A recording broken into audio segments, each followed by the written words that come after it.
All right, what is going on, everybody? How is everybody doing today? Welcome back here today to another episode of the Just Ballin' podcast. And today we have an exciting one that I'm really looking forward to. I'm joined by Muhammad here, and we're going to talk about kind of all things NBA draft, prospects, ideas, and just really kind of talk to you guys for the next like 30, 40, 50 minutes about the draft. And thank you for coming on, Muhammad. I'm excited for this.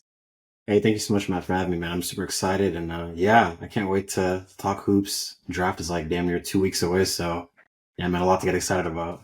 Right? Yeah, like it just feels, I don't know. I feel like it's kind of like quiet right now. Maybe it's just like the NBA finals going on. Obviously, that's going to be talked about the most. And then we'll be like fully ramping up the draft after this. But I feel like, I don't know, after the lottery, it's just like so many different ideas could have happened. And I feel like right now we're kind of like, we're not hearing too much outside the number one pick. 100%. I think same with the workouts too. Like we haven't heard much buzz about workouts. We haven't really seen much tape or videos about that. It's been like a really quiet June per se, but yeah, man, I think the next week or two is going to just really ramp up, and we're just going to see so much just draft content pop out. Just I'm excited, man.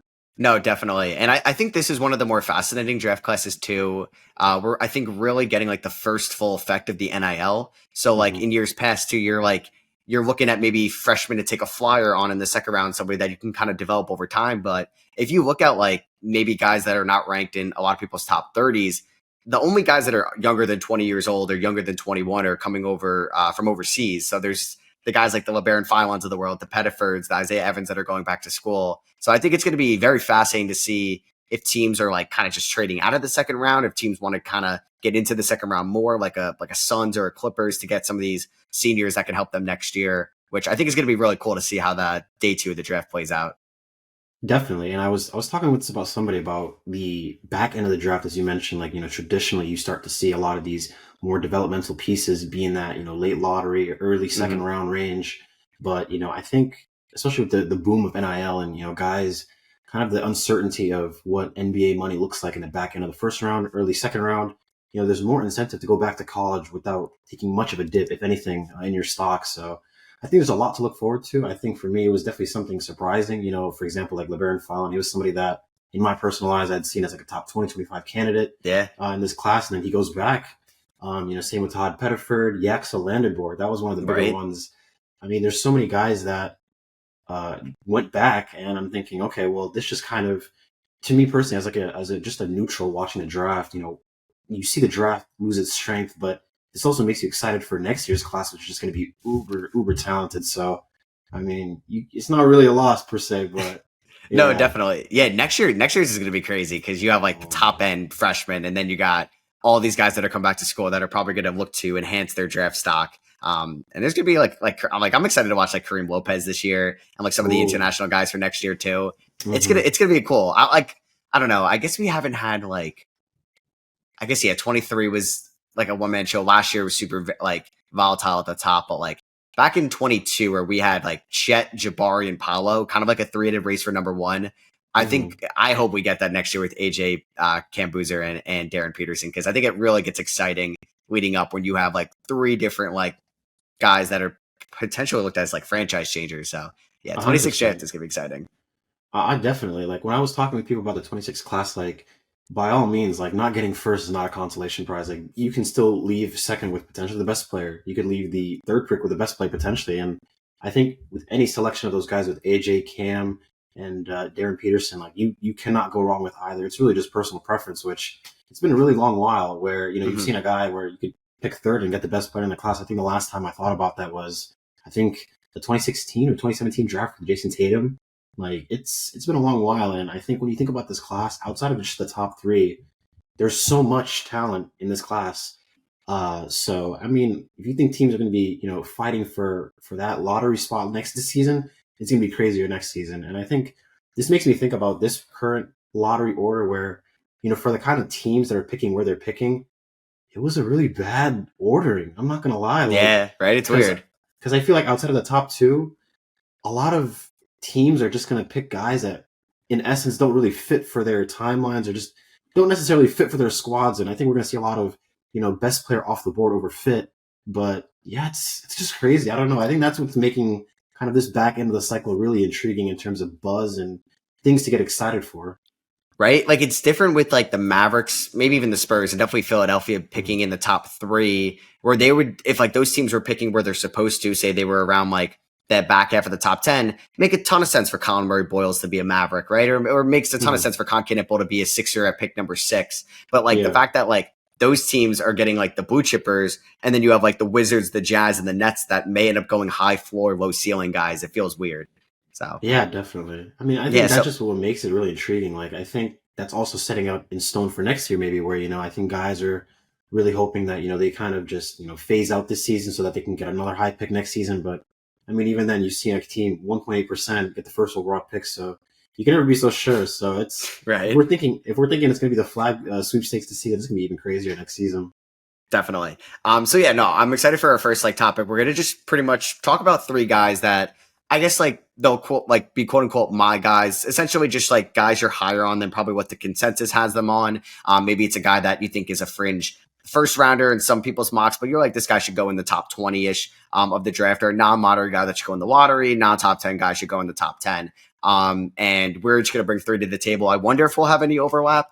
But yeah, I'll let you talk like your first guy that you really like in the 2025 class. I think the first guy I want to kick it off with, since we're kind of mentioning, NIL and international guys, I want to say Kasparas Jakučionis. I Mm-hmm. think with KJ, he's just somebody that, really came into the season as a very touted talent from Barcelona. He was somebody that I was watching really closely last season with Barcelona at the ANGT tournament.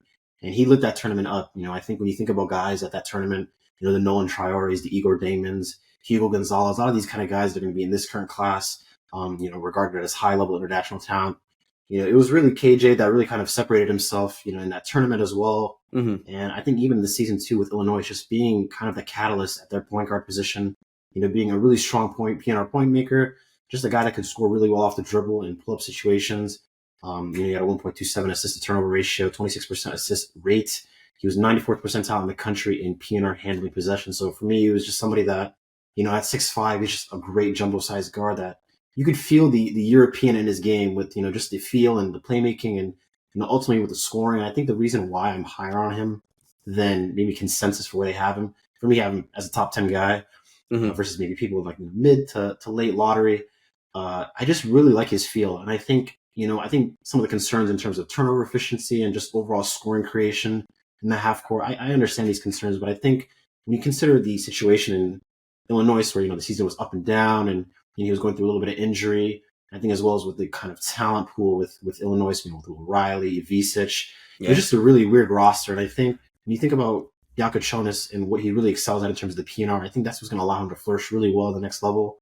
I think people are too concerned with his over reliance on the PNR game, but I think that's what's going to allow him to kind of separate himself relative to other guards in this class where, there might be some real concerns in terms of rim finishing or just overall shooting for other guys. I feel like KJ is just kind of that good mix of both while bringing you good size at 6'5". So yeah, I think that's one of the first guys I would say I'm really, really high on compared to. Yeah, I'm definitely higher on Kasparas than I think most as well. He's my second rank, I guess, point guard in this class. If you're going to consider like Dylan Harper a 1, I think like I just think like the modern NBA too, and you look at Kasparas' build like around 6'4", 6'5", and I think you look at the form and you look at the shooting numbers from last year. I think there's something there as like not just a true initiating point guard, but somebody that could play a little bit more off ball, that could run extremely well in transition, and can kind of just be a secondary ball handler in the half court. And I know like he had the hype coming out overseas into this year, and then he gets hurt about like back in January. And I think this was probably around the time where he was like looked at as a consensus top 5 pick. And I think at the end of the season wasn't kind to him. And obviously the people are going to point to the turnovers a lot, which is going to be a big thing for him. And I mean, I think I'm worth to take the risk on the shiftiness with the ball in his hands, like his ability to navigate ball screens, the size, the shooting touch that, hey, like De'Aaron Fox, Darius Garland, some of these guys struggled so much with turnovers earlier in their careers. And Kasparas' frame and size and physicality blows those guys coming out of Vanderbilt. And maybe Fox was a little bit more polished coming at Kentucky. But I think there's a high floor for Kasparas. And I think at worst, maybe he's just like a good enough backup point guard where he is just somebody that can initiate the second unit. He's going to be kind of a momentum swing guy too, where he can run up and down the floor. And I think he probably still has a little bit to go on the defensive end, but I think you compare him to guys like Jeremiah Fears, and I don't know if Jeremiah fears if he's not going to shoot the ball well, how much longer he could be, because I don't think he can be like a two guard either. You can't really convert him. I think Kasparis can play either position in the backcourt, which I think gives him a high floor, and I like that. I'm glad you're high on him as well. 100%, yeah. Because when you think about his situation at Illinois, it's like he was playing next to Colin Boswell, where he's another ball dominant guard. Where if you see the way that Underwood was really running him, he was running KJ on the ball a lot, off ball a lot. So I think that's where that pull up shooting was needed for him. And I think relative to other guards in this class, where for example, like a Traore, like a Fears, where that shooting is inconsistent. If they're not able to get to the rim at a high level in the league, really, what does their offense look like? I think when you look at for Jakučionis, like, one thing when it comes to point guards, especially jumbo-sized ones, one thing I'm going to always kind of rate my guards highly is in terms of their feel and just overall scoring craft, and are they able to kind of, be able to be a maestro in the PNR situation. And I think one of the biggest things for me with Jakučionis was that first half of the season prior to the injury. He was really, really strong, being able to play against a very tough schedule nationally, and he was just being able to show up multiple high-level games. And I think one of the biggest things with me, he was a very big-time player. And I think when you see the way that Illinois was built, it was really just him and Will Riley, and just get out the way with everybody else on offense. Right. And I think that's what I really like with Jakučionis, being able to have that kind of pro-level mindset, being able to play in very high situations in terms of the ANGT, Lithuania this past season, or this past summer actually, with the U18s. And for me, I'm always going to just bank on the feel and motor with guys. And I think if I trust the mechanics to improve at the next level, I know that there's something tangibly there versus, with a guy like Fears, if the shot's not there, shooting sub 30% throughout all his career, and he's only shooting 45% at the rim, of course the game's going to get physical. I think one thing for me as well is when you're watching the playoffs, I feel like I start to view prospects in a lot of different contexts within the draft. Yeah. And one thing is for sure is size and physicality when it comes to just the playoff context. And I think Jakučionis, over 210 pounds, 6'5", I think he's able to kind of hand and withstand this kind of physicality, and not just the Big Ten, which was, one of the best two conferences in the nation, but just overall being able to kind of translate his game to the next level, whether it's on the ball, off the ball a lot. I think if you can just kind of clean up the turnovers, but just overall the shooting, the feel, passing, and just motor, I think I'm going to always bank on that. And I think that's why I'm really, really high on him for this upcoming draft. Totally. Yeah, no, I'm definitely higher on Kasparis as well. And I'm going to stay on the topic of guards for my first My Guy. I would say he's been somebody that's been up and down for, I think, a lot of people this year. And he's going to be one of those prospects that's going to get hit by the measurements. I'm going to talk about Jace Richardson. I had a fun time watching Jace this year at Michigan State. Somebody that didn't really get a ton of playing time, not a ton of volume, at least in the start of the year. And that volume and opportunity grew for a Michigan State team that got better and better throughout the course of the year. So a lot of like the downside for Jace is totally fair. At 6 foot, 180 pounds, in the modern NBA, guys are getting bigger, stronger. That can you have somebody that is going to be arguably the smallest guy on the floor, that is not physically imposing, and you can have him out there late in games. And if you're going to take him in the lottery, you hope that you could play this guy late in the fourth quarter and he's not going to get matchup hunted when he's out there. But I think Jace, I guess like you can kind of compare him to like maybe the Rob Dillingham this year, somebody that's on the smaller side, but can be like this flashy offensive weapon. I think Jace knows his limitations a little bit more, and I think he's able to not really display the weaknesses as much as Rob Dillingham, who's just kind of like all over the place, loves chaos, and can get up and down the floor, at least at Kentucky. And I think Jace is somebody that can slow the game down, can get to his spots, is an incredibly good ball handler. He's an incredibly well thought out shooter. It helps that he comes like from the basketball family. Like having Jason Richardson as your dad is always going to be a benefit for you going forward. He can navigate ball screens extremely well. He was a good catch and shoot 3-point shooter last year, an incredibly well off finisher for somebody at his size. And I think, I don't know the Rob Dillingham like rim field goal percentage last year at Kentucky, but I think watching Jace finish with contact, it could be an up and under, playing off 2 feet around the rim, I think can excel well at the NBA level. And I think the defense is going to be like potentially an issue. We'll see. I think there's teams that like I don't want to see Tyler Hero and Jace Richardson play defense together in the backcourt. I think there's going to be some good spots for him. I'd like to see him out there with Tumani Kamara in Portland or something like that instead. But I think Jace is going to be a high floor player. I think he's going to be physical enough at the end of the day where he's not going to be a complete liability defensively. He's going to be an elite shooter at the NBA level. And yeah, I think he shot around like 58-ish% on in Big Ten play at the rim or on twos. And I'm a big Jace Richardson fan. And I believe he should go in the lottery. I don't know if you're a guy that's lower on Jace or you're kind of like right around the consensus or higher on him. Hey, we're Jace FC over here. I Okay, there we love go. Jace. I love Jace. I think for me, one of the things that makes him stand out relative to like other smaller sized guards is the 6'6" wingspan. I Yeah. think that's something that kind of just really intrigued me when I was seeing his combine testing. And I think if you're worried about the size, watch how he plays in game. He plays so much Hmm. bigger than his size. 69% rim field goal percentage, There you go. 41% from three. I think the biggest thing with me is he's just uber efficient. Low turnover guy, super efficient when it comes to shooting, overall PNR master.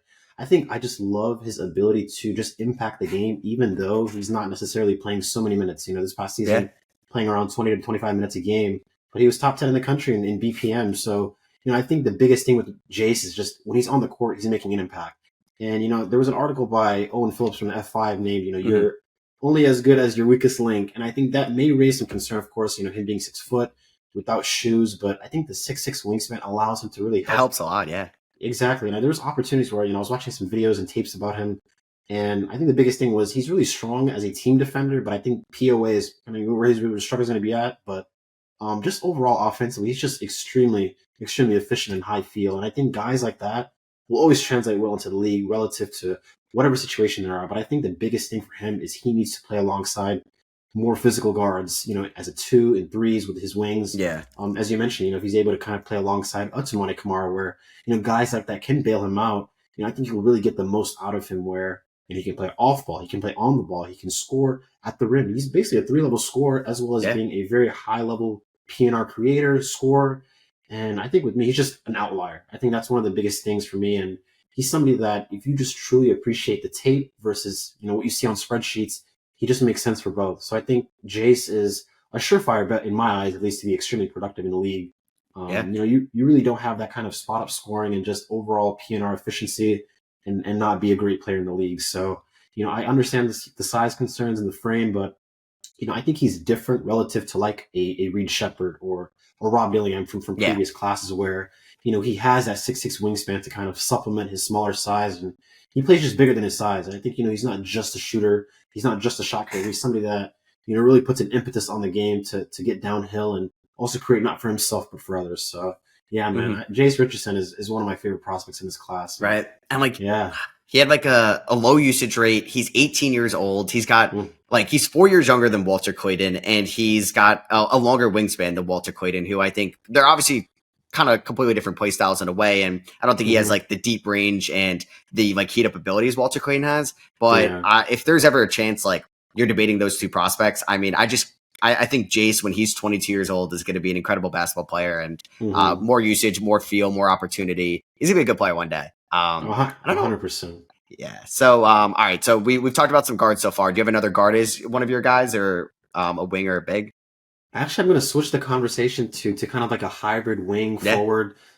His measurements just dropped not even an hour ago, but Noah Asinge from Russia. Yeah, I saw them. It wasn't it like 6'10" without shoes. It's it's That's so crazy. crazy. 6'10" without shoes, 7'1" wingspan, 200 pounds, 9'2" standing reach. And, just to get the point out the way, Noah Asinge will be 3 days older than Cooper Flag, who is the youngest prospect in this Yeah. class. So to really put it in perspective, this guy Noah, who's playing in Germany right now in their top flight league, it's actually crazy to imagine he's probably going to be playing on draft night in the finals in the Bundesliga for the Germany league in their playoffs right now. He's an animal, man. I think a guy when you see 6'10", he's just a high level play finisher and defender. And I think when you're watching him play, you see a guy that is exceptionally, exceptionally well in transition. When you just see a guy that can get downhill and just really put his force at the rim at that Mhm. size, I think, one of the biggest things that's kind of been a great development for Noah Singay is the free throw rate, 0.74% free throw rate where, he's really making it an emphasis to get downhill and not just that, but get to the line as well. And he's shooting at a great clip as well. And I think the biggest thing for me is when you're really looking at younger prospects, you kind of have to be wary about, what kind of skills that they have, what things can translate early on. Are these kind of guys going to translate right away to the G League, kind of try to work their way up into the league? But I think when you see guys like Noah Singa, who's been playing pro basketball for the last 3 years, he's been playing in the top flight league of Germany, being ultimately the offensive initiator for Ratio Farm Ohm alongside Ben Seraph, who's another guy in this class that really is an intriguing guard. Mhm. Singe has really been that engine for his team, both offensively and defensively. And I think somebody who is going to be the second youngest player in this class, you just take that upside bet every single time. And I think one of the biggest things is you like the feel, you like the size, but just overall the downhill scoring. I understand with the shooting. The shooting is a little bit, a little wonky at the moment. 29% 3-point. But the biggest thing with me is when you look at guards relative to this class, guys like Kaspar Yakuchonis, Nolan Traore, Fears, guys that are not shooting the ball as well. You feel that with a guy like a Singe who's trending upwards. I think that's the biggest thing with me when I'm watching these prospects, especially overseas guys. Are they trending in the right direction? And Singe has just done all the bit of that. Trending in the right direction. Month to month and year to year as well, with not just his touch but just his overall effect on the game. So I'm super excited, and I think I was already extremely high on Singe, but seeing the recent measurements, 6'10" without shoes. It makes me feel really excited about how he's going to be able to kind of translate at the next level, kind of being this play finisher and D archetype where he's super fluid on the perimeter as a defender, being able to be a strong weak side rim protector. And yeah, man, I think it's just the idea that he's just the second youngest player in this class playing in the pro league. You just have to always take that chance on guys like that versus taking the potential on guys. I think he's somebody that has that potential and has produced both at that level. Yeah, no, totally. And I think for him, as you mentioned, like his age, I hope he does go to the right team that is patient with him, because I do wonder how, if he'll need time in the G League, and it's going to be completely different for him as an 18-year-old kid to come over here. And it's going to be playing in a completely different environment than what Ratio Farm is in. And I mean, the defense is already NBA ready in a way. He's going to show flashes of a polished veteran out of the gate. I do think the offensive game is going to take a little bit of time to develop, but I think you get him a good in the good development system, plays with a good facilitating point guard. He can run the floor extremely well. Maybe he can excel with a team that plays with a ton of pace. So I think Essengay is probably one of the more intriguing prospects. You would agree that he is a better prospect than what Tidjane Salaam was last year. 100%. Right. And I think the defensive upside gives you some hope. The big thing for him is he going to be able to be a solid enough 3-point shooter where he can be kind of in that Jaden McDaniels range of okay, he could shoot 35, 36%. He could play borderline elite defense. And we can have this guy that's 6'10", 6'11" as our stretch four, as a small ball five that can run the floor and space the floor. And that would skyrocket his value. So 100%. I wonder how that's going to be. Yeah. If his shot fully develops, he can end up being a top 5 player in this class. 100%. I think the biggest thing, as you mentioned, with guys like Jaden McDaniels, these weren't guys that, came in the league right away as sub 30 or sub 40% 3-point shooters. They're guys that grew in their offensive skill set, in their creation ability. And I think that's another thing too. When you look at guys kind of in that mold of 6'9" to 6'10" jumbo forwards that can defend at a high level, can really finish well at the rim, but it's really that shot that's the swing. I think when you see a guy like a Singe who, prior to, for example, a guy like Jaden McDaniels, he's going to be a year younger than him coming into the league. I think the defense is maybe not as good, but I think the scoring for a Singe is a lot more better at that same level. So for me, I think with a guy like a Singe, he just reminds me of a guy like Buzelis from last year, where he just has a lot of interesting archetypes. He reminds me of a mix of Darius Baisley from previous years, a bit of Buzelis. You could see a little bit of Koulibaly in his game defensively. And he's just a mix of a lot of good guys, and he's just a unique archetype. And I think when you look at guys, a lot of mentions with, an early stage Giannis, where he's just a super broad shoulder, very lanky, tall guy. If he can really fill his frame out and just kind of improve, as you mentioned, with the shot and just overall creation, he's going to be a special player, man. And I'm excited. Yeah, no, totally. I think I just hope he goes to the right team that's patient with him, and it'll be fun for sure. I can imagine one day. I mean, even if it's Houston at 10, and I think there's very few guys that they could take at 10 that will actually play for them next year, given that it was so tough for Reed to play this year, hey, that might not be a bad spot for him under Ime, that has had a great development track record on the defensive end. That can get the most out of him when it's all said and done. So I'd like to see him maybe on one of those teams. And I don't know how he would work out in Brooklyn. I like Jordi Fernandez as a coach, but if he's going to have to do a lot offensively out of the gate with no true point guard, then it's how is that development going to look long term? 100%. Yeah, so I'm going to talk about an older player here, definitely the oldest player we'll mention. I'm a big fan of Nick Clifford. I think Nick last year would have been a fringe first rounder for me, and I'm really glad he stayed one more year at Colorado State. I didn't really love his start to the year. I thought the shot selection was a little hero ball-y. The shot diet wasn't perfect. But man, over the course of the season, which the competition got better, in a respectable conference, not the best in the world, not the worst, man, the shot selection got so much better. He plays with so much pace. He gets the ball and he's up and running. Extremely high motor. I thought he got so much better, just like pump fakes, playing off of 2 feet, crossovers, different kind of variations to his game over the course of the year. He's a great athlete. He's kind of like just a wing. I don't know if he's ever going to be like a stretch four. Definitely not going to be like a true initiator, but he can move off screens. He can cut well. He's a phenomenal slasher. And he's an extremely polished rebounder too. Like he's somebody that missing it at the rim, he's going to do everything he can in his power to get that offensive rebound and put it back up there or extend possessions. And even the offensive glass as somebody that didn't shoot the ball, he's crashing the glass hard. I wonder for these guys when we see them be the number ones in college, especially at a school like Colorado State, that hey, they made it fairly far in the tournament, had an exciting game against Maryland. How are they going to look like adapting to their roles at the NBA level? Like Neek isn't going to be a guy that's going to get double-digit shots, maybe ever in his career. You never really know. So is he going to be someone that can adjust? But he's a very solid defender, and I think he's going to be a great off-ball player. And I think he could be a good player in this league for a long time. Never going to be an all-star probably, but I think there's a chance he could be a phenomenal role player. And there's some fits that I love in this draft as well. I don't know where he ends up going, but I would say if you're going to look at I don't know if Atlanta's going to take him at 13, but it's an intriguing fit. If they're just building out all these wings over there, I like him in Minnesota. I like him in even Orlando or Miami or Indiana is my favorite fit, but I don't think he makes it that far. Definitely. I mean, when you look at a guy like Neek Clifford, I think he's the definition of scalability and just overall winning impact. I mean, as you mentioned last year, he was a guy as well that, I saw as a fringe first round guy. It's crazy to think how he came last year, the perception of him where, he seemed as more of a connective piece. He was a guy that, was a really strong rebounder, a really strong off-ball player, but, you really didn't see the offensive development that you saw compared to this season. And I think that was really where he just took a major leap just as a creator. I think when you see his offensive creation, you saw career highs in his free throw rate and his overall, points per possession when it comes to PNR playmaking and just overall shooting, 37% from 3-point.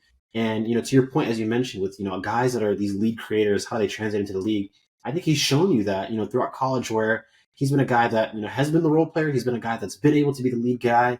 And I think guys like that show you that they can kind of fit and mold in whatever situation. A guy 6'6", 6'8" wingspan, he's somebody that's just going to be able to either slot in at the 2, slot in at the 3, and just overall just be an impactful player, does the little things so well. And I think that's a huge thing when I'm looking at older prospects is, guys with super high floors, super low ceilings, can they find ways to get on the court? It's a matter of getting on the court and then also staying there. And I think everything that he does in terms of the rebounding, the switchability defensively, just the overall scoring as a shooter, as a spot-up guy, getting downhill, making reads for teammates, 1.65 assist turnover ratio.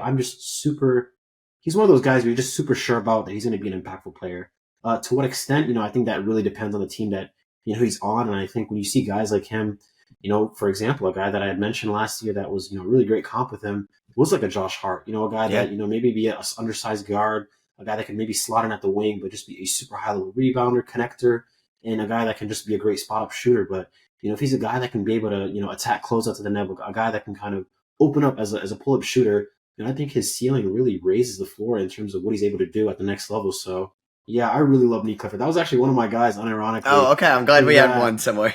Yeah, but I think a guy that I would mention as well as a my guy as well would be a Thomas Sorber. When you look at a guy like Thomas Sorber, to me, he just reminds me of one of the most versatile big men in this class. I think when you see a guy who's 6'10", 7'6" wingspan, one of the highest wingspan differentials in this class, he's just super physically imposing. And that's very shown on both ends, as an interior scorer, as a rebounder, as a rim protector. One of the things that really separate him from other bigs in this class is really the strong passing upside. As a short roller, somebody that can really just dish out on the perimeter. I think one of the things when I'm looking at his archetype and how he translates into the league is just his ability to just be a super long player and then just be imposing with the ball in his hands, without the ball in his hands. I think something that's really intriguing is the developing perimeter shot. Even though he didn't really shoot really great, I think the mechanics is something that I'm always going to bet on. And, for me, he's been somebody that really grew throughout the season. Unfortunately, he went out with the season with his foot injury. And oftentimes with bigs at that size as well, 260 plus pounds, that foot injuries aren't really good things for bigs. And I think that's something that really makes me weary and kind of hesitant to select him really high. But I think for what he offers you at the age that he does, a guy where, he's able to just kind of come in, a very unique system in Georgetown. They really didn't have much great front court play, back court play, just a lot of unique transfers that came in that really just didn't pan out. But I think Thomas Sorber was kind of the dying light on that team. And he was somebody that, when you look at their off numbers, he was just super impactful for that team. And yeah, man, I mean, you don't see a guy with damn near a plus 10 wingspan differential and not think he's going to be super impactful on both ends. So yeah, and when I look 100%. at, and I think that's the biggest thing with me is like when I look at guys like him, it reminds me of a lot like maybe a Nurkic or a Jonas Valanciunas, or guys, for example, where they can kind of be high level rebounders, interior scorers, but if they really do develop that open shot on the perimeter, they can kind of just take their game to the next level. But he's somebody that I would really watch closely with that foot injury, and if he can be able to rehab and kind of just monitor his body as well, I think that's somebody that is going to be definitely returning top 10 value back in this class. So Yeah, I thought he was going to be somebody that could have maybe stayed, hit the transfer portal, maybe not like when, I mean, he's better off coming in this class, but like when Kel'el Ware was at Oregon, he was like this highly touted big man coming out. mm-hmm. And it was maybe a little shocking how poor he played that year. But I mean, Georgetown hasn't had the best success. But hey, they might have two guys that are drafted on draft night with Micah Peavy as well, which is a really cool story. So yeah, I'm a big fan of Sorber. I think there's a real chance that he is the best rim protector in this class, and he I think there's a very high chance he's number 2, maybe behind Kaman when it's all said and done. I think, the foot injury is going to play into a lot. How is he going to be as just kind of like an overall roller in this league? But incredible athleticism, incredible wingspan. He's fun. I like him a lot. And I think with the right point guard in the right system, the right defensive head coach, he's going to have a long career in this league. And how high would you want to take him? I know it kind of depends on who falls, who doesn't, who's on the board, but like, would you go as high in the lottery? Would you take him at number 13 to Atlanta? That was actually unironically one of my favorite fits for him. Yeah, okay, so I'll get to that. Yeah, and I think, that's something that I'll definitely mention shortly. But, I think that would be somewhere where he's a realistic range. When you think about teams like in Atlanta, potentially maybe earlier in the draft, maybe at 10 with Houston, if they do want to go front court direction. It's really contingent on, I think, where Kaman goes. I think if we see Kaman slip, I think that kind of next echelon of big drop off, I think you just might as well just kind of capitalize on it now. True. But in my eyes, I think he's a person that kind of is in that 10 to 20 range. But I think it really just depends on how the lottery falls. And, if people are taken higher than expected, if people kind of maybe put past aside the foot injury and just take the skill set and upside, I think I could see him, maybe potentially go as high as 10. But for me, I think that kind of 13 to 18 range is very realistic for him. Yeah, totally. All right, so for my last guy, I'm going to stay in the Big East. I'm going to talk about Cam Jones. Love Cam Jones, like absolute gamer, super high competitive floor, or the motor is just off the charts. And I would have thought about Cam Jones very high in the second round last year. And he comes this year where Kolek leaves, Iguodala leaves, and he's somebody that needs to now skyrocket his usage year over year. So he's somebody that had he had an incredible assist to turnover ratio, incredible assist ratio this year. The usage went up, and he's somebody that had to sell out a little bit, like the 3-point shots, as he's getting guarded by now the opposing team's best player, and he's playing off of Stevie Mitchell a little bit more. But the playmaking, I thought, took a step this year, and I saw enough volume in his sophomore and junior year where I trust the 3-point shot at the NBA level, and he's going to get much better looks where he's going from by far the best player on this Marquette team to there's a good chance wherever he's drafted, he might be the 4th scariest player on the offensive floor where he's going to get a ton of great looks. I trust the catch and shoot, and I trust him in transition and to not turn the ball over and to make smart plays. And I know he's not like the flashiest guy athletically on the defensive end of the floor, 6'6", wingspan, 6'3" height, but he's incredibly intelligent on that end. He knows where to be. He can rotate extremely well. And I think there's some fits that I just love for Cam Jones in this draft. I don't have him like in my favorite fits, but if he's going in the range where he is around the mid to late 20s, I mean, Orlando 25, Boston 28, the Clippers 30. Even if he somehow falls early into the second round, I think these teams are going to get so much out of a guy that has an incredibly high floor, that could shoot the ball in the mid to high 30s at the NBA level and not be a liability whatsoever on the defensive end. So I think Cam Jones will 100% go in the first round. And if somehow Minnesota, Boston, Philly gets him early in the second, that's a home run of a steal. Oh, 100%. I think Cam Jones is going to be next in line of the upperclassman guard that, gets overthought in the draft and then kind of falls to the right team and just balls out in the league. When you look at a guy like him, I was looking at some stats for guys in the entire draft class of who generates the most amount of points a game in terms of scoring, assists, and he led the nation this past season, 37 points per game that he just creates. And I think one thing is just exciting is not even just a shooting, but what he's able to do as a playmaker. I think this season he had a 3.1 assist to turnover ratio. And, he's just an outlier. I think for a guy at his size where, he doesn't have necessarily the athletic juice, it's what he's able to do in terms of kind of be just like a threes or paint kind of guy. He's a much better shooter than I think people give him credit for, but I think the finishing is what really makes him strong. And yeah, man, I'm definitely getting behind some Cam Jones propaganda. I think one of the biggest things for him is, when you see with older prospects, especially guys like him, Walter Clayton Jr., these guys that are high level shot creators, you see them in the league coming in right away with given skills, being really great complementary passers, just overall shot makers, guys in rotation that when you look at these playoff teams that they fill their rosters out with guys like this that can just come in right away, hit shots, be able to just make the right plays at all times and just have this level of IQ, where, maybe you're better off taking guys like that in the back end, from 20 to 30 range over guys that are maybe experimental bets. And I think with a guy like Cam, he's somebody that you shouldn't overthink as a prospect. You shouldn't overlook the shooting, the scoring, and just overall the outlier playmaking upside. So I'm all behind Cam Jones as a guy that would really fit well on a contending team when in rotation, maybe being that second unit point guard. I don't expect him to kind of just be a guy that you slot in day one in your starting roster, but I think he's somebody that will definitely be impactful at the next level. So yeah, I think as you were mentioning with some of the fits, like a team like, for example, the Clippers or a team like Minnesota, Miami Heat at 20. There's I think his possibility of getting drafted that high is very open. I think when you're able to see him what he's done on tape, kind of just seeing the kind of growth that he's made, and just again being able to kind of trust older prospects to kind of just come in right away, be impactful, and and serve in their minimized roles. Yeah, I think you can all get behind Cam Jones as a really great player in the NBA. Yeah, I totally agree. And I'm excited to see where he goes on draft night if he does fall.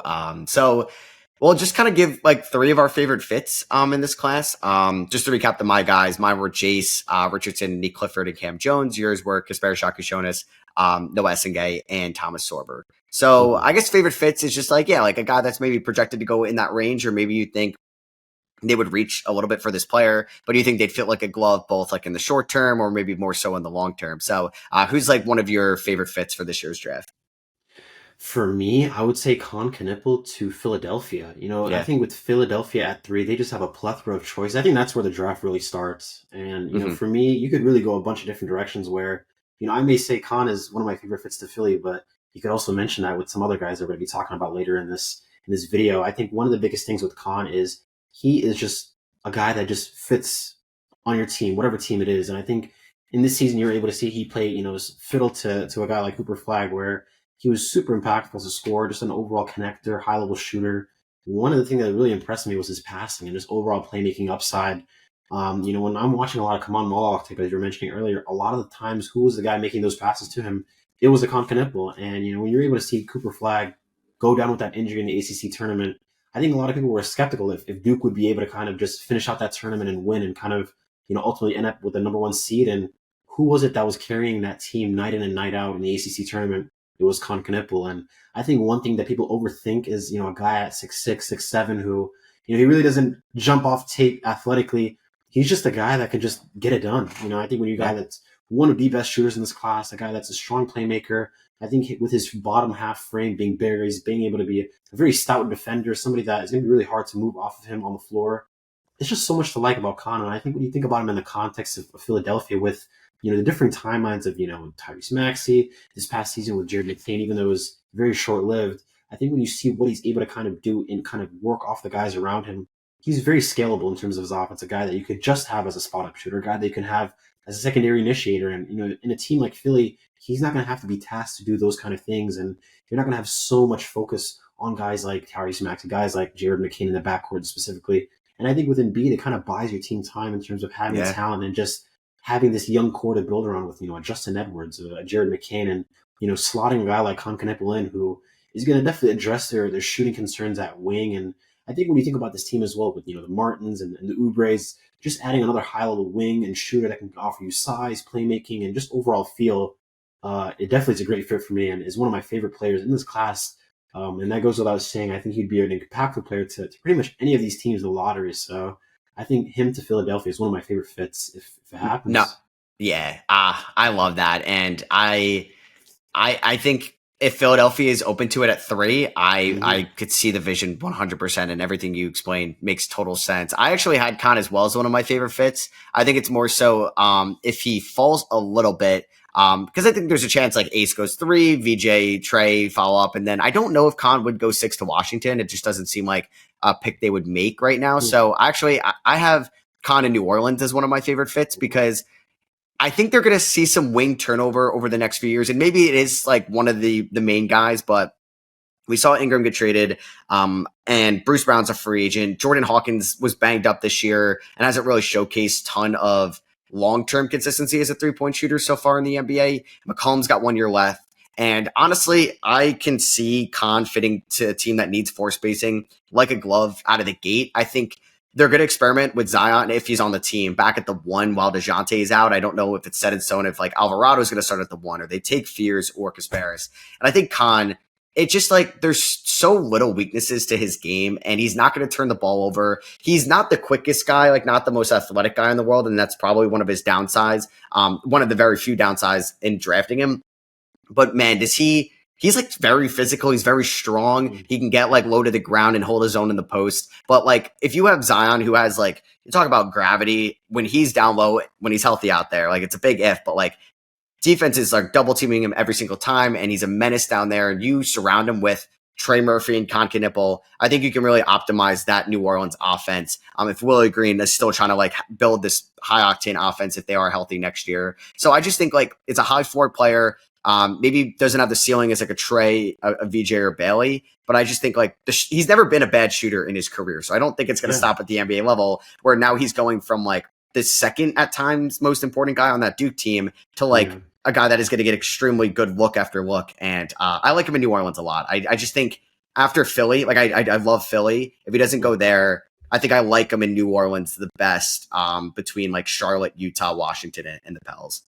100%. And I think that just speaks to him that we could name the same player in two different fits. I think that just goes to show that, how impactful a guy like Khan is. And, one of the things when kind of, picking guys for a team like New Orleans, I was always contingent on like if Zion stays, I wouldn't really necessarily be fond of taking a guy that needs the ball in his hands to be an effective player, like a Trey Johnson, maybe an Ace Bailey. And I think that's why I was weary of picking guys like those at 7. Whereas a guy like Khan, he's a guy that can make so much impact on the floor, and he doesn't necessarily have to have the ball in his hands to be effective, as I mentioned, with the playmaking, spot up shooting, and as you mentioned, like with Zion being one of the most double teamed guys in the league, if you're able to kind of look at your perimeter and see guys like a Herb Jones, guys like a Trey Murphy, where these guys have improved as shooters and really made your teams a lot dangerous in terms of the perimeter, adding a guy like Con Knipple, who, a 40% 3-point shooter from many different shooting types, he's just going to be a guy that's just going to add a whole other element to your offense. And I think it also gives you time in terms of injuries, in their backcourt to kind of maybe offer up as that secondary initiator, a guy that can kind of operate in playmaking and just overall PNR situations. So I think there's a lot to love with a guy like Con Knipple, as you mentioned. Very little concerns with his games. I think one of the only things with me is just kind of the foot speed and just overall strides when it comes to the defensive end. But, a guy that, a strong 2-foot finisher at the rim, high-level shooter, high-level playmaker, I always look at guys that have extreme level feel and extreme level shooting, and I think he's just the perfect combination of both. And, in my time scouting guys, he's one of one when it comes to just absurd level feel and efficiency and just overall shooting. So, yeah, I love Con. And, I even love the shout to New Orleans, maybe even more than mine. I think when you consider if Zion does stay, I think if Zion does stay, I think it makes that team a lot more dangerous. And it just adds another element to that offense that, you can really cater him how you want him to be. Yeah, totally. Man, I can't wait to watch him in the NBA. So who's your next like favorite fit here? For me, I would say a second fit of mine would have to be, well, I think I want to go back with what I mentioned earlier with Thomas Sorber to Atlanta at 13. When I'm looking at this team, I think when you're considering guys in their front court, a Clint Capella and Onyeka Okongwu, I think we're starting to see kind of this process of Capella phasing out of this team. And, especially when you're watching Atlanta this past season, they were a lot more effective on the court this year with Onyeka. And, he's a big man that really offers a lot. And I think, especially what we've seen, especially in these playoffs, with the resurgence of double big lineups and kind of just overall physicality in the league, I think it never hurts to add more front court depth, but meaningful depth to your team. And I think with a guy like Sorber, who, he has some crossover in terms of the physicality and the strength and interior scoring with Okongwu, I think the passing is what's going to be able to kind of take him to the next level. As you mentioned, having a guy like him play alongside a playmaker like a Trae Young, I think it adds this element to this team that they could just be another level as a Yeah. defending team, with the Dyson Daniels, with the Jalen Johnson, Zachary Rissache. I think that team is one where if everything can just connect, I think they're a team that can make a good run. Guys like Kobe Buffkin, who has been really injured the first 2 seasons, and you hope that if he stays healthy, he can be a guy that can play alongside maybe a Trae Young or a Dyson Daniels as a combo guard.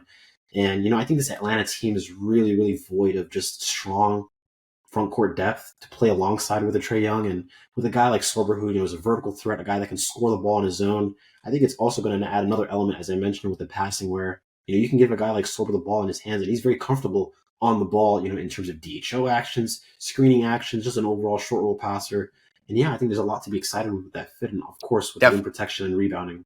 yeah, I think just getting as many athletes that could be like just Yeah. help Trae Young as much as you can on the defensive end of the floor. Like if he's healthy, he's going to be one of the best lob threats too from this class. And I think Hmm. this is a team that may have like Capella's probably leaving, Nance may leave. Like they need big man depth going forward, and you Hmm. having like a Kungwu, Thomas Sorber, Muhammad Gay is really exciting. It's just like lob threats surrounding Trae Young. So I'm a big fan of that fit Hmm. in this class. My next one's going to be I actually really like Carter Bryant to Toronto. I think Ooh. I'm pretty high on Carter Bryant Hmm. in a way that if the draft falls a certain way, I like honestly Carter Bryant to Toronto more than I like Derek Queen. I think that there is a way that Scotty Barnes is maybe the long term point guard of this team, and I think you can really play Carter Bryant, Brandon Ingram, and Scotty Barnes all out there at the same time. I think Carter Bryant could be one of the best defenders in this class that can guard twos, threes, fours, fives, because not only is he super strong and physical at his size, he's super quick at his size. I think he's his lateral agility is going to hold up at the NBA level. And I think his shot, like the form is good, the mechanics are good. We saw him be a good shooter in high school. Like I think even though it was a low usage, not a ton of volume. And I still don't love the way that like Tommy Lloyd had him at Arizona, where he's kind of like in the corner a lot. You're letting Caleb Love cook. You're letting all these guys at least orchestrate with the ball more than him. I wish we got to see a little bit more. But I think Toronto, that's had a good development track record, and that can really utilize his skill set in a way that he's going to complement everybody around him, and that will be good with his development. And I think it would work under Darko Rajakovic. So I think if it's like if Con Knippel's there, if some of my guys are there still, like I could see the vision over Carter Bryant. But I would say for most teams, like in that range, I kind of like him than like Jeremiah Fears, or I like him more than Colin Murray Boyles, or Yeah. maybe like Noah Essengay to Toronto at number 9. So I don't know how high you are on Carter Bryant. I know he's kind of like an interesting prospect in a way where like the numbers weren't flashy, but you're really buying into the potential in both ways. I feel like he didn't have a ton of hype till like late in the season. Could he go back to school? He declares. So 9 is a little bit of a reach, but I'm a big fan of that in Toronto. Definitely. I mean, when you look at a guy like Carter Bryant, where it seems like every year we have these kind of one or two players where I think when you think about the idea of them and the upside that they have, I think that's what's made them soar on boards. In previous, we've seen guys, for example, like a Bilal Coulibaly, where he had this historic level surge in draft boards, and ultimately it Mm-hmm. was very warranted. A very talented player in the league. And I think with Carter Bryant, the reason why, when you look at his measurables, a guy that at 6'8", he's a true guy that can guard 1 through 5 in the collegiate level. And for me, he was one of my favorite defenders in this class. I think he's arguably a top 3 defender in this class in my eyes. One of the only all NBA defensive upside bets in this class. And I think with a guy like Carter Bryant, I think the only issue with him was he's a guy that can finish really great at the rim. He's a guy that can shoot the ball really well, but he does it on low usage. And I think the Yeah. issue that some people have in viewing that is, do they see him taking that next level leap in the league in terms of, can he score on the ball? Can he be a guy that can create his own shot? As Yeah. you mentioned, a guy that can kind of he spots up a lot in the corner. And I think that goes to show kind of how a lot of guys in college sometimes aren't best utilized. And I think there's guys that will be better in the league than in college. And I think Carter Bryant is a perfect example of that. Even in the first half of the season, up until Krivas had gotten injured and, Henry Vaser got slotted into the 5, that's really where we start to see, Carter Bryant get a lot more burn. And, it was one of those things where, he just started to get burned. And, with his impact, he never left the floor. And I think as you've seen in the tournament, he was somebody that was really integral in Arizona's success throughout the season. And, a guy that you trust as a weak side rim protector, a guy that you trust on the perimeter as your POA. He's just super impactful. And I think when you think about a team like Toronto, where they make these recent acquisitions with the Brandon Ingram and RJ Barrett, and they have a very, maybe I would say, weak defensive team. And I think they have a lot of individual pieces that you really are intrigued with, guys like Scotty Barnes, Emmanuel Quickly. it's just a matter of kind of getting all these guys to gel. And I think the best way to do that is kind of getting guys that just buy in defensively and just kind of getting these just stalwarts on your defensive end. And I think Carter Bryant is a perfect fit. For me, it was really between him and Kaman Malawak as fits for that team where, I need a guy that can lead defensively to kind of fit around all these guys that are just, they need the ball in their hand. And I think that's something that as well with Carter Bryant will allow him to flourish in a team like Toronto where he doesn't need the ball in his hands to score and to be an effective player. I think when you're able to eat off guys like Brandon Ingram, who's one of the better playmaking wings in the league, guys like Emmanuel Quickly, that, guys that can get their own shots, but also can defer to guys on the perimeter. Carter Bryant is no slouch on the perimeter, a guy that shot 39% of the season from three, 70% at the rim. I mean, it's really just a matter of if he can just attack closeouts and just kind of create his own shot at the next level. And I think if you think he can do that, then seeing him top 10 is 100% warranted. So I'm a guy that really likes him. I think I view him like guys like him and Cedric Coward in the same light where, you buy the defensive skill set, you buy the tools, you like the off-ball shooting. Can they kind of develop that on-ball creation skill? And if they do, they're going to be a very coveted player in the league. And I think when you think of wings in this league where, guys like Mikal, guys like OG, unironically on New York, where, outside of the fact that they're playing 40 minutes a game, I think what they do on the court warrants them playing that long. Guys that are high-level wings, guys that can guard multiple positions, shoot the ball at an effective level, but also get downhill and score. That is kind of that vision that you see with him where, he could potentially have that OG arc where, they weren't really effective guys in college from a scoring or just output perspective, but they're much better players in the league than they are in college because they're in right situations. They're guys that honed in on their defense and develop offensively to these ultimate, eventually, creator bets. So, yeah, I really like Carter Bryant. Yeah, I think if he's just like, he doesn't have to be an all-star one day to be like the 9th overall pick, it's a lot of like volatility that happens outside the top 3. And I think just like having a guy that can guard as many positions as he can with his strength in the front court, that he shot 41% from 3 over his last 25 games. If I'm just getting a power forward or a 4 that can defend at a high enough level, that could shoot as good as he can, I think that's extremely valuable. And I think it fits well in Toronto. So, all right. So you've gone Conquetable to Philly, Thomas Horford to Atlanta. What's your last favorite fit? I'm going to say Brian Kalkbrenner to Minnesota at 17th. Okay. In this topic of older guys, I mean, what not better to get, one of the most impactful prospects in this class. I think people are just undervaluing, a guy that exceptional rim protector. He was one of the players most blocks per game in this particular class, 2.7 a game with a 7.3% block percentage. He's a guy that, with a 9-3 reach, he's just a guy that disrupts all offenses. And, at Creighton this season, he was somebody extremely efficient. Just as a scorer, 76% or 78% per se, scoring at the rim. He's a guy that, is good with the ball in his hands as a connector, a guy that showed some shooting creation, but, for me, a guy that is one of these older prospects that can just kind of slot in right away and just be a high-level rim protector, a highly efficient guy at the rim. When I look at Minnesota, I think we're starting to see, especially as of the last couple of days, kind of these trade rumors and just mills coming about, potential trades for guys like KD, probably moving off guys like a Gobert, where, when you think about next season, having to pay him upwards into the 40 millions, maybe higher end of 30 mils, you're going to start to think about guys where can you find guys like him that, are cheaper options, high-level rim protectors that, probably offer more than what you would see in a guy like a Gobert, where, a guy with Ryan Kalkbrenner, high-level rim protector, as you mentioned. I think the feel is really what kind of separates him from a guy from Gobert, where, some of the concerns that he's had in the playoffs were just overall making his impact be felt on the offensive end.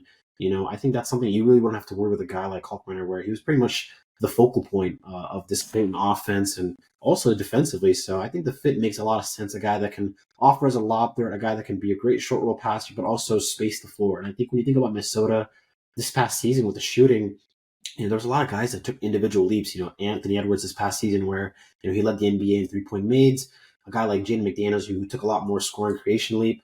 Having a guy like Kalkbrenner on that team would just open up that offense a lot more. And I think you wouldn't have to be too reliant on a guy like Anthony Edwards to kind of just initiate and create everything for your team. And I think when you're kind of thinking about Minnesota in the future, especially with guys like Terrence Shannon Jr. from this previous class, Rob Dillingham, who, they spent future assets to select, finding a guy that can get in the front court to kind of be their future big man of their set, I think that'd be a really good guy to get. And I think that's one of my favorite players in this class. I think people are just underestimating how good he really is. Yeah, no, totally. I haven't really thought about him at 17, and I like it too. I think if you're trying to like, I'm interested to see because we saw a little bit more of floor spacing ability from Kalkbrenner this year, and I wonder if that can become serviceable enough at the NBA level, like how Yeah. valuable that can be for Hmm. sure, and kind of be like a guy that can set very good screens for Ant, and then defense is focused on him going downhill, and he's going to get great open looks there in Minnesota, and they can run some really fun lineups. So I like that.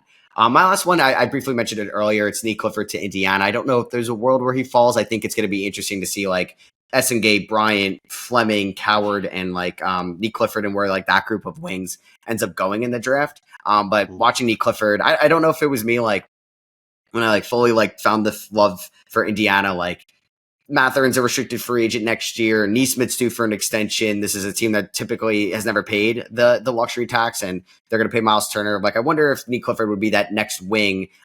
Maybe it's Jarris Walker minutes or whatever it is down the line, where he's going to be able to help them right away.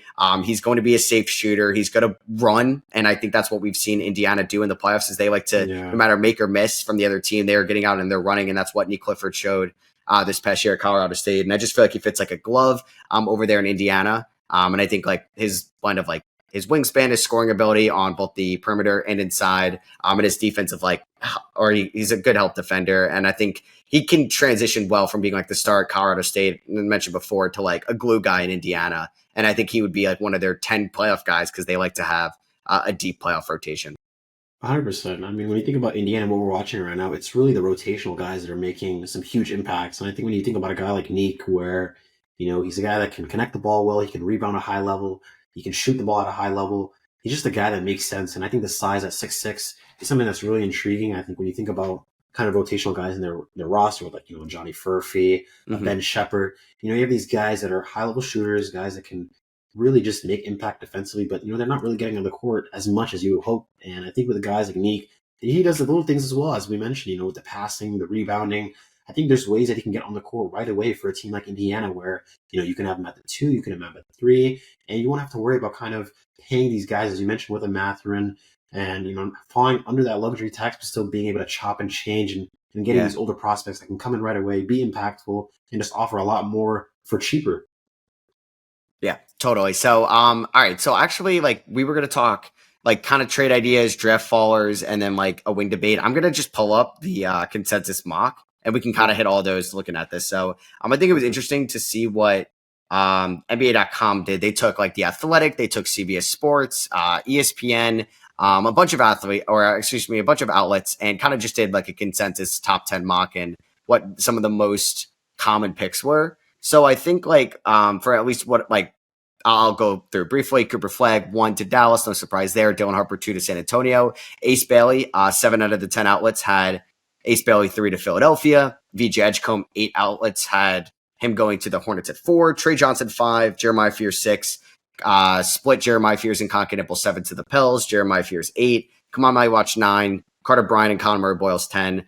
Mixture of Yegor Demon, Derek Queen, Jace Richardson 11. Derek Queen 12. Carter Bryant and Jace at 13 to the Hawks, and everybody had a different opinion to the Spurs at 14. So I guess looking at this first, or I guess like we can kind of hit what we were going to talk about. So I guess like these are the range where people will go. I guess one of the main, and maybe the only, like, I think there's 2 trades that can happen in the top 10. Philly at a 3 and Houston packaging 10 for a bigger name. So I think it's more exciting for draft night purpose. Like, what team could you see here going from like the Jeremiah Fears, Kaman Maliwatch, Conkin tier? Maybe it's Charlotte or Trey to maybe make that move up with Philadelphia. That would make the most sense for, you'd presume it's going to be Ace Bailey at 3 if somebody's moving up. Really intriguing. I've been hearing some teams in terms of, teams that could trade up, for example, like an Atlanta Hawks at 13, maybe coupling their pick at 22 to see maybe if they can move a couple spots up, maybe to the back end of the top 10, maybe move a little bit earlier. Same with the Nets as well. Maybe, they have 4 picks in the first round. Is there a way that they could probably couple a little bit of their back end picks, maybe that 8th pick, as you mentioned, and try to get into maybe the top 5, 6, and kind of get another blue chip prospect with their team that, really needs talent. But I think with this team, I think it's really interesting. I think, as we mentioned earlier, with this team, the draft really starts at 3. And I think with teams like Ace, it's really unique because, as we mentioned, like I mentioned Conkin as my favorite fit for Philadelphia, but that goes without saying that Ace would be an exceptional fit, I think, in my eyes, for Philadelphia with what they need, as I mentioned, with timelines matching and just, Paul George and Embiid kind of hopefully maybe entering their last contracts or second to last contracts, having a guy like Ace that can kind of slot in at the 3 and the 4, it's going to be really intriguing. And I think teams see the appeal with him if he's not going to be demanded to be too much on the ball. I think if he's a guy that can really hone in offensively from the off-ball perspective, he's already a really strong weak side rim protector, a guy that can rebound the ball really well. If you can just come into a team and just offer a lot from an off-ball perspective, obviously he has a great size at 6'9", and you hope that with that shot making talent that he can kind of just improve in the little things in terms of the turnovers and just overall feel when his playmaking, things like that. I think there's a way where we could see maybe teams kind of just leap up and make a random trade. There's been teams that have been kind of feeling a lot of offers with players. I mean, Minnesota, they've been kind of, in talks with, trading some of their younger pieces. Maybe a potential Raptors move at number 9 with some of their young guys that they got in. Maybe an RJ Barrett. That's been a name I've been hearing a lot in the last couple of weeks, where maybe move 9 and RJ Barrett to see if you guys can move forward. So yeah. Or even Wizards at number 6 with Poole, moving Poole in number 6. What more can that get you? So I mean, it's gonna be really interesting. I think teams like Philadelphia, teams like maybe the Jazz, teams where they just need immediate talent right now. Maybe they might just kind of succumb to their pick and say, why don't we just add the draft capital as well as the talent that we can get from a trade? Yeah. So outside of or maybe it is Philadelphia for you, what is your favorite Ace Bailey fit?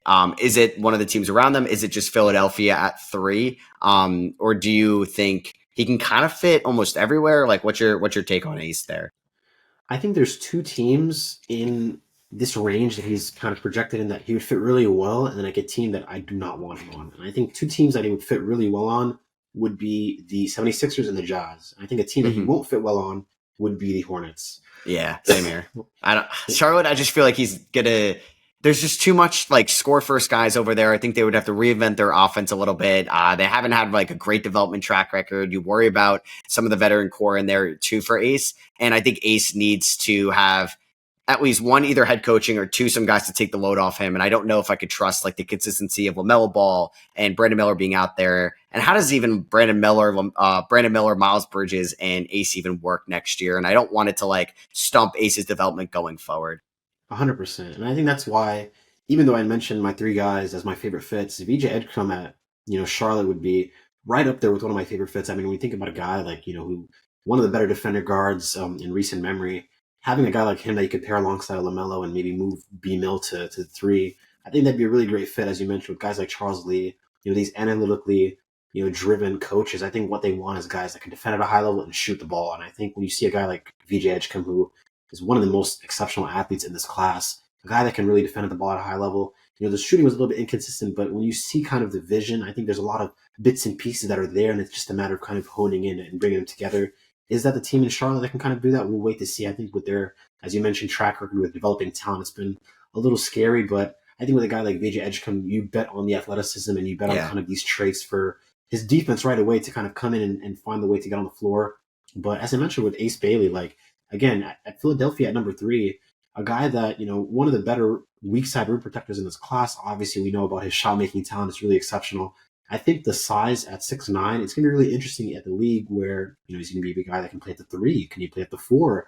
It's going to be really interesting. And again, it's this big idea that whoever you select at 3 is probably going to be the guy that gets the 4th or 5th amount of touches on your team. And I think when you see Ace in a scale down role, what does that look like? I think that's something that might favor him more.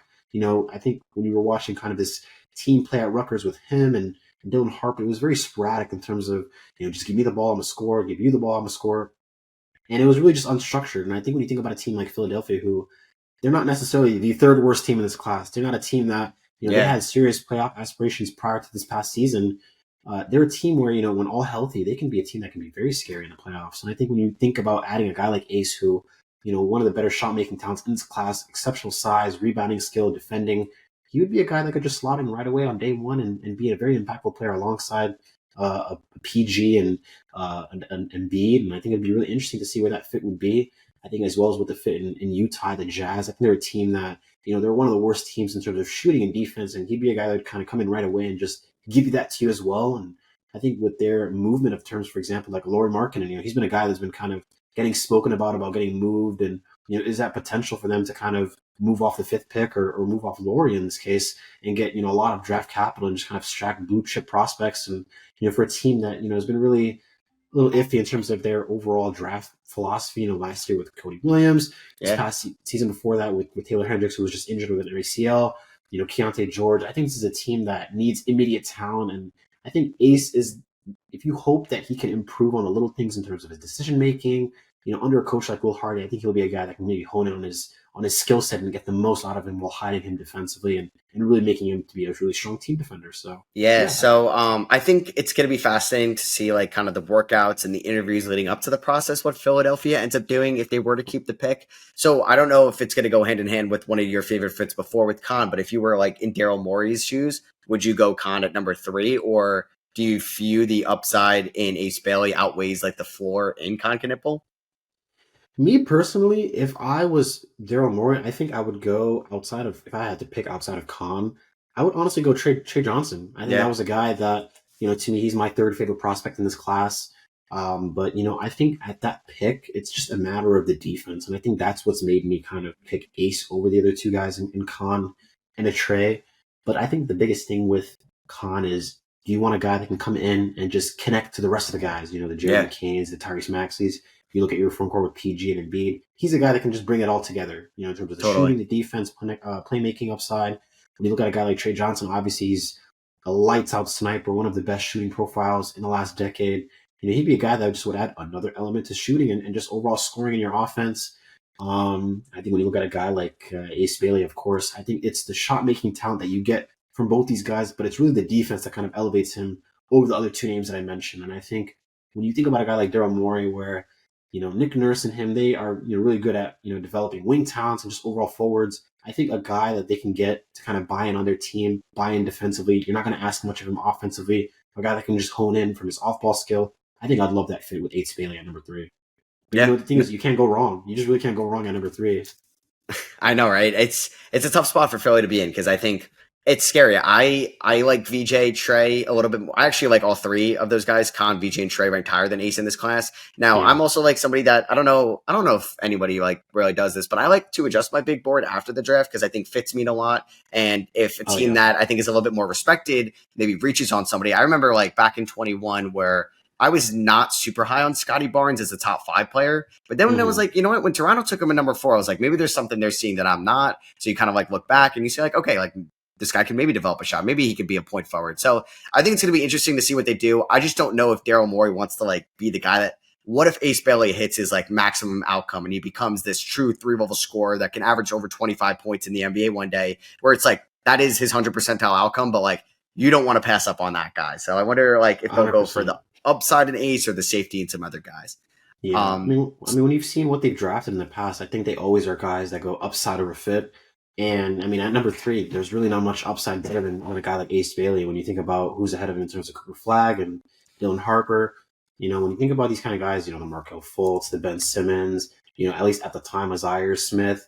There's just so many guys that I think he has a vision in his head of how he wants to approach his philosophy of drafting. And yeah, a guy like Ace Bailey, as you mentioned, his high level ceiling is very scary in this league. And I think when you think about wings, I think they've become so coveted in this league, guys that can score at all 3 levels, but also turn around on the opposite end and just defend at a high level. It's very scary of what he can become. Now the thing is, does he become that on a team like Philadelphia?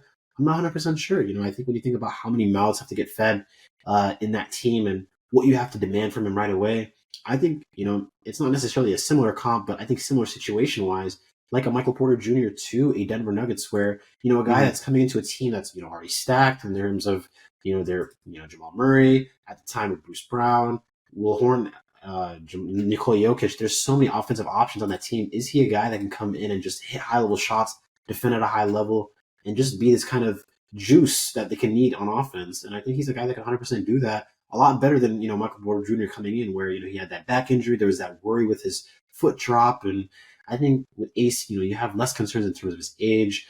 It's just a matter of taking that gamble now. Especially with some of the recent comments that he's made in terms of his shooting and just he's a Yeah. green light guy. It's gonna be really interesting to see if he can kind of get that off in Philadelphia. But I think in terms of upside, there's not really much better than a guy like Ace. And I think a team like Philadelphia is the perfect situation to get the most out of him versus a Hornets or maybe a Jazz where maybe they're devoid of talent right now to kind of get the best out of him. And I think the Mm-hmm. best version of Ace, especially early on in his rookie year, is him without the ball as much. I think that's where you're going to be able to see that in Philadelphia.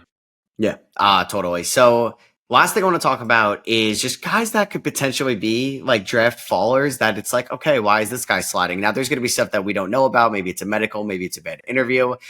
There was like back in 2023, there was a chance Cam Whitmore 2 weeks before the draft was going to go 4 to Houston, and he ends up going outside the lottery to Houston because of the medicals and something we didn't really know about till like during the NBA draft. I think last year Isaiah Collier was definitely somebody that slid a little bit too much. You would say it wasn't, I think, like a drastic. It's not like he was projected to go really consensus top 10, but he was in that lottery range, and he went 29. Dalton Connect was in that lottery range. He ended up going 17 to the Lakers.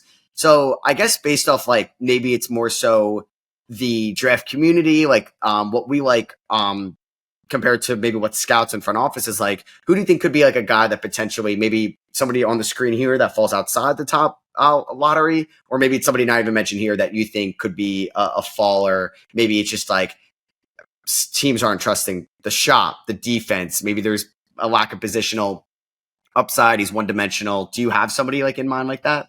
Yeah, I have two names, Okay. and so the first two names I would say would be a Liam McNeely and Yeah. Igor Damon. I Yeah. think with these guys, you see that, are they one trick ponies? Are these guys that, had very up and down seasons this past season at college with Liam McNeely at UConn and BYU with Igor Demon? I think my concerns with them is how do they translate into the league when they don't have the athleticism or kind of the size where they leverage it to a high level? What is it going to look like? A guy like Liam McNeely, if he's not shooting the ball at a high level, what does he offer you? He's a guy at 6'7" who really doesn't get the rim. He really doesn't pass the balls great. He's not a guy that can kind of create his own shot off the dribble. What does he do for you in terms of the shooting? And even when the shooting is not looking good at times this season, what does he look like as a prospect at the next level? And he's somebody that, isn't really an exceptional defender. So I think I'm really weary about him relative to, maybe where scouts or, NBA front offices have. And there's times where, throughout the season, he was getting, lottery looks. I think as of recent, maybe, top 20 looks at late. But, he's just a guy that I really worry in terms of what does the offense look like? And, how does he just project on an NBA court? I think the biggest thing when you're drafting guys, are these guys NBA players? If you can come out this draft saying, I drafted an NBA talent, Yeah. then you won. And I think when I look at a guy like Liam McNeely, he would definitely be somebody that would benefit going back to school and kind of just being able to show more, especially this past season where, you saw a guy like Alex Caravan come Hmm. back and, he was kind of that starlight of their team in the wing room where, traditionally you see UConn produce a lot of high level wings and they kind of be the focal points of their teams. Andre Jackson from previous, Jordan Hawkins, as we mentioned earlier in this video. And it was supposed to be Liam McNeely, I think. And I think that's where you start to see a guy like Eric Caravan take those touches, take those opportunities from him. So, I'm just really wary about, what Liam McNeely looks at the next level in terms of if the No. shot's not falling, what does he look Yeah. like? No, totally. Yeah, because if the shot's not falling, he's not going to provide you much value elsewhere. And there's a guy Mm-hmm. that maybe is just going to be a G League player in his career. So I think teams could definitely be a little hesitant on drafting him, maybe inside the top 20 because of the numbers late in the year. I like the Igor Demon shot as well because he's another guy that could become a top 10 player in this class if the shot does become just serviceable at the NBA level, given his passing ability at his size, which is very intriguing in the modern NBA. So I like those as well because I think Demon, there's maybe a chance he shocks people, goes like 11, or maybe he ends up going like outside the top 20 and he ends up going like 21 to Utah. Uh, Yeah. so so I have three names. One was Jace Richardson for what we talked about earlier. Maybe teams are a little scared of the size, the Yeah. defensive, the weakness on the defensive end. Is he going to be somebody that can even play meaningful minutes late in a game because of the size and the frame? And teams are just going to match upon him in meaningful games. So I think there's a chance he could slide for that reason. I wonder if he would go, like, where would the end go? If I just pull up the draft order again, I don't know, he could go maybe as high as like 11 to Portland, something like that, but maybe he ends up going as far as like 25 to Orlando, and he really does slide a little bit. Yeah. And then the other one was Rasheer Fleming. I do wonder if like he gets lumped into the tier of like Cedric Coward, who's in this class now fully, and Carter Bryant and those guys, and he ends up becoming like the least appealing one out of all those guys. Because you look at what he did in maybe not the well, I mean the A10 is a respectable conference, but you look at like maybe the competition over there. You Yeah. look at not the largest sample size of being like a really plus shooter, and there could just be some variance of the game if he is not going to be a great shooter. And then the last one, and you can kind of like give your thoughts on either one if you want. I think Yeah. Derek Queen has a chance to maybe go a little bit lower than expected. Hmm. I think Queen could maybe go as high as 6 to DC. I think that's been mocked to a lot of people, but I think there's a chance that he goes into the lottery, maybe right outside it. If teams are worried about his positional fit, will he be a good shooter at the NBA level? Can they buy Hmm. into this shot? Because if he can't, I don't know if his defensive limitations at the moment really just make him a tweener in the front court, and if teams would take a chance on that. So I said Rasheer Fleming, Jace Richardson, Derek Queen. Kind of like any thoughts on those guys as potential fallers? I think Jace Richardson one is very valid in terms of the size that you mentioned. I think teams, this is a copycat league, and I think when you look at teams in previous, especially with the playoffs, you start to see, for example, a guy like Rob Dillingham, where you see a lot of similarities with the frame. Yeah, Despite the difference in wingspan, I think you think guys that are at that size cannot be effective NBA players as defenders. And I think when you look at a guy like Jace, for what he does so well with the ball in his hands or with the ball out of his hands, it's really the defense that scares you. And I think, you worry about guys where they can do so much when they're on the court, but it's just hard to be on the court when you're getting targeted every possession. And, especially with how physical the league is he going to be able to kind of sustain that and kind of be able to kind of keep up as a player, at 6 foot? So, I mm-hmm. completely understand that fall. I think the Rasheer Fleming one is more than valid. I think when you think about him, a funny stat that I looked at was he has 0 pull-up threes made this season. And I think that's a scary thing when you think about Interesting. a guy that he scored 0 3-pointers off the dribble. And, as you mentioned with the shot, if the shot doesn't come about and, you don't see that vision with him, in terms of the shooting, is he just going to be a play finisher? Is he just going to be a defender?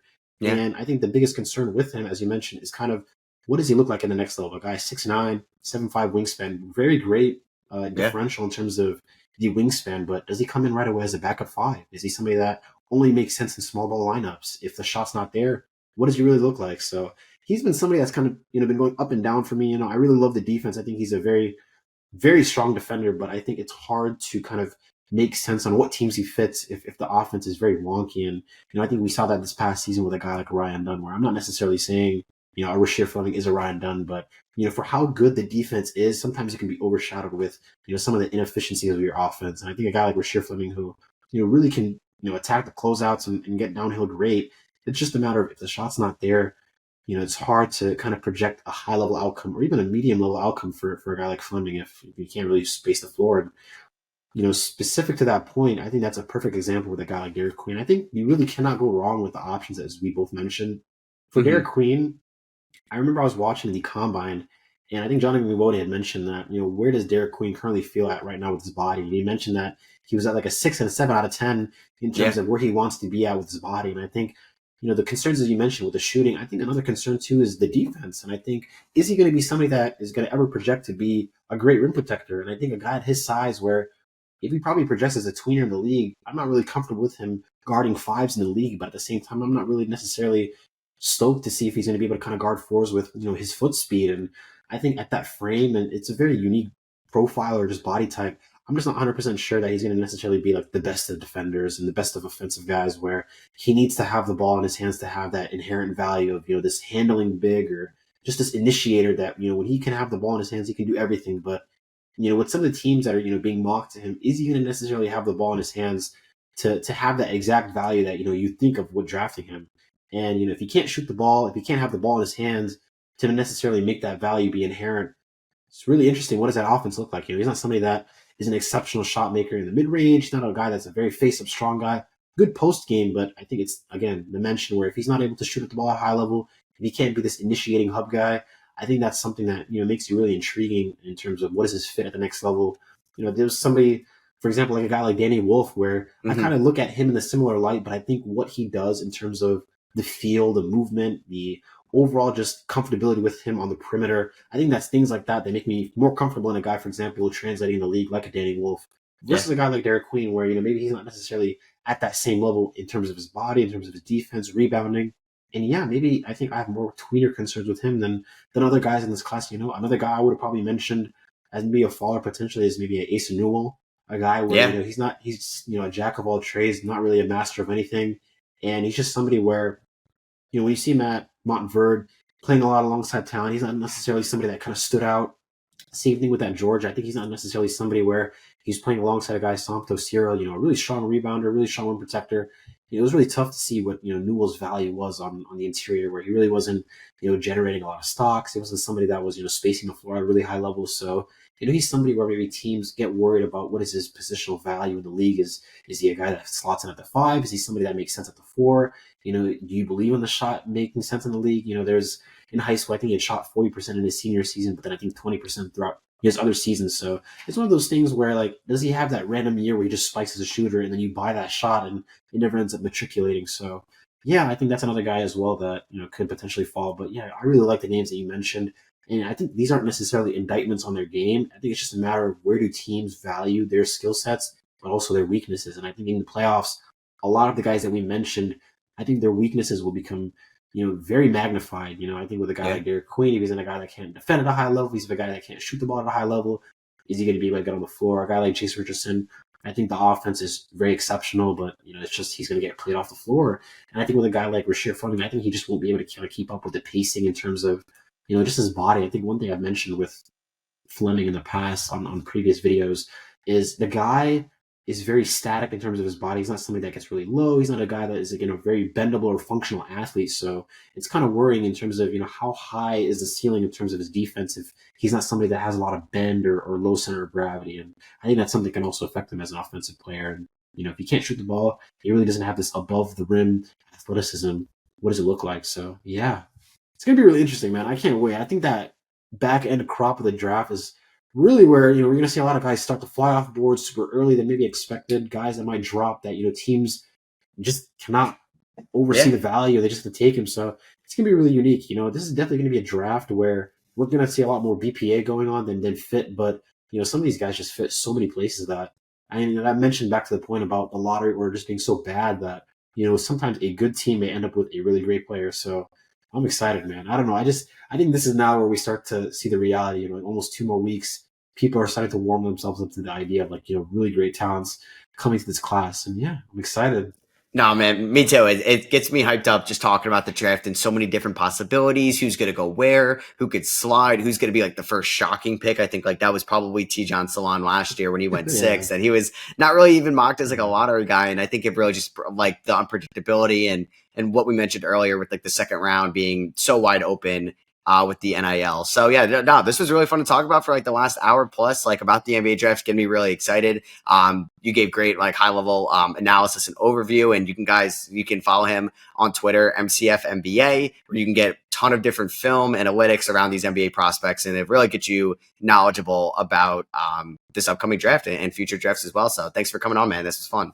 Hey, thank you so much, Matt, for having me. I'm super excited, man. As I mentioned, man, draft in 2 weeks, and especially with next year's class, I'm definitely going to be super on top of that. So definitely going to be dropping a lot of content soon, and I'm super excited, even not just for my content, but for your content as well. It's going to be super exciting, man. I can't wait for the rebuild videos, just the draft content, and yeah, man, it's going to be a great year ahead. So I'm super excited. Thank you so much for having me, and yeah, can't wait to see how this goes. Thank you so much, guys. Appreciate it. Yeah, no, this was a good time. I enjoyed it a ton. You guys can follow his links in the description on audio or on YouTube. I'll catch you all later. Peace.